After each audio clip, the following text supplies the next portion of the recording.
How do you feel right now? I feel like time is flying by. You look at this Ireland trip, and you knew the schedule was going to be a little bit different. Spring went by in a blur. Summer went by in a blur. June, as a football coach, June doesn't even exist to you anymore. I think I was on vacation for about 4 days and was in the office the rest of the time, and now the game is afoot. So it's going by really quick, but I feel good about where our guys are at. Is there a position group that's taken the biggest leap forward in the last few weeks? Great question. I'll just say it to you this way. I think I feel pretty good about our starters, and I think the thing was, who are those next guys that are going to play significant snaps? And Coach, we did a little situational walk throughout there today, and Coach called out the second defense, and they got together in a little group, and I looked at that group of guys, and I'm like, there's some pretty dang good football players here. I mean, they're good-looking kids. They're kids that know what they're doing. They're kids that I would trust to be out there. So I don't know. I think a lot of groups have made a great leap. I think probably the group that has impressed me the most with the progress they've made since the spring is the corners.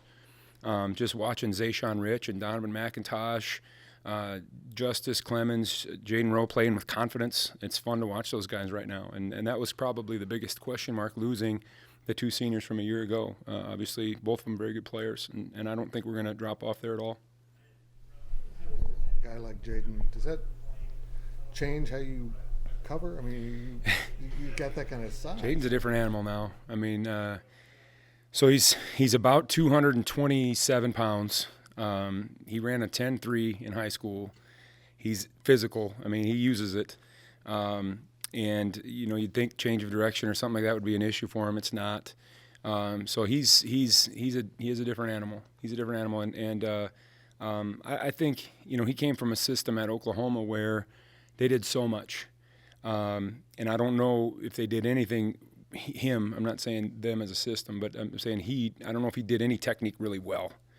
And so we do less with our guys, but we try to do it with great technique. And so we're trying to get him dialed in on just that. I don't think it's a stress for him mentally, but I think just, hey, I'm a divider. I'm a man player. This is how we do it, and that's what we're trying to work on with him. Joe, over the years, you've had this old school fly around defense. It's been your trademark.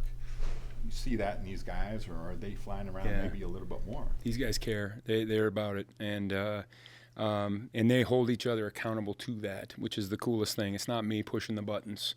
And there are some guys that we have that are going to be big parts of this that are transfers. Quay Moss is going to be a big part of this. Gunnar Maldonado is going to be a big part of this. Gabe Powers is going to be a big part of this. Guys that were in different programs a year ago, and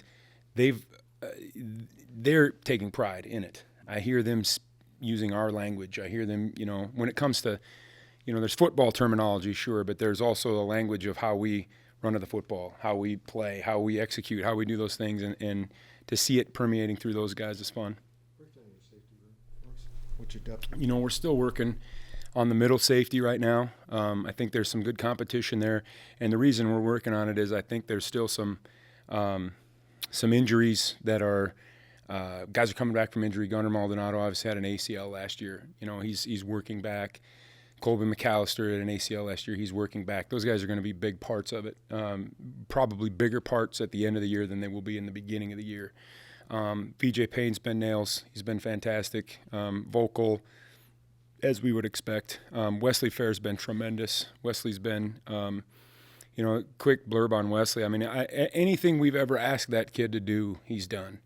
He played a smaller level, good football, but he played a smaller level of football. So, didn't get exposed to a bunch of different things, even though he was in a great program. And, he came here just learning stuff, learning the complexity of it, and he nailed it. Then it was, Wesley, man, I don't know if you're fast enough to do this stuff.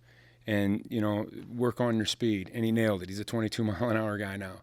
Wesley, can you be physical? Are you going to, turn your head on? Now he's nailing that. I mean, he's just anything we've asked that kid to do through his career, he's done, and he's been fantastic. I'll tell you, Logan Bartley, as a true freshman, will play this year. He is different. He's a unique talent, and his maturity level and how he's picking things up right now is absolutely incredible. I don't know if I've ever seen it that good from a guy that young. Granted, he was here in the spring, but he'll play. And so there's a number of guys right now in that mix Daniel Cobbs has been so much better. Quay Moss has been fantastic. That we think can play. We still got to sort that out. We got like VJ back there. Does that allow you to be more aggressive in some of the things that you do? VJ helps us so much, just calming some of those guys that haven't played down. You know, if you're Wesley Fair, and I know we get to Ireland, he handles everything in practice just fine.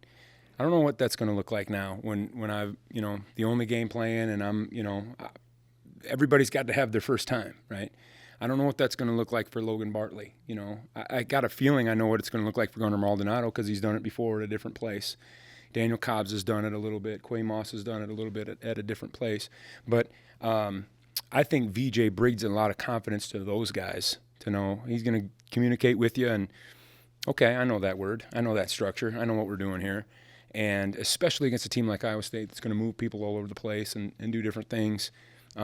That's where VJ is probably the most valuable. Obviously, he's a tremendous football player too, but I think he brings a lot of calm to the people around him. Here you give this thumbnail sketch just on Iowa State's offense. Yeah, they're, you know, they're going to have a lot of experience back. They're going to be one of the more physical fronts in our league. Always are. I think they're very well coached. They have a lot of really good players at tight end. And as such, they try to get those guys on the field. So you're going to get a plethora of personnel groups with them. You're going to be in 3 tight ends and 2 tight ends and sometimes 1 and, you know, whatever. But those guys are going to be a part of the plan. But you could have 3 tight ends out on the field and be in, you know, some formation that, you know, typically you wouldn't do out of 3 tight ends. You know, we didn't see a couple of their tight ends a year ago because they were injured. So it'll be interesting to see how they use those guys. We think we have a decent idea how they might use those guys, but that's so they a lot of complexity, I guess I would say, and they probably don't do a ton from a schematic standpoint. They do what they believe in, but they're going to guise it up and make it look 100 different ways, and that's the mission. I mean, they can come at you a lot of different ways, though. They've got, as I mentioned, they're very well coached, and of course, hard to do all that stuff if you don't have a quarterback that can handle it, and they obviously do. Give me some more thoughts on Rocco.